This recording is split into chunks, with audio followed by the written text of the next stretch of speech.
আমাদের যদি 20 কোটি বাংলাদেশি মানুষ হয় বিভিন্ন বয়সের মিলে 2 কোটির কাছাকাছি ডায়াবেটিসের রোগী, যেখানে সারা পৃথিবীতে ডায়াবেটিসের রোগী কিন্তু 89 লাখ, 89 কোটি, 2 কোটি বাংলাদেশে।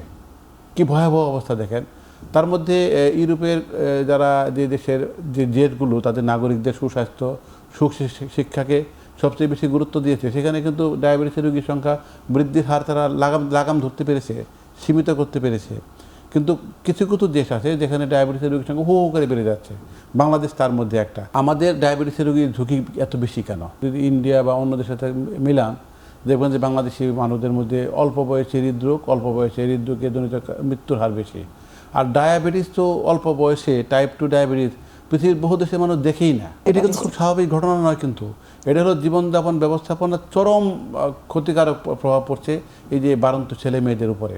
এখন একটা ছেলে 8-9 বছরে ডায়াবেটিস আক্রান্ত হয়ে গেল, তাহলে কী করে আমরা ভাবতে পারবো যে উনি 90 বছর বাঁচবেন? কারণ যদি 50 বছরেও ডায়াবেটিস ধরা পড়ে, উনি যদি পুরুষ হন 6.5 বছর, মহিলা হলে 4.5 বছর, 5.5 বছর আয়ু কমে যাবে।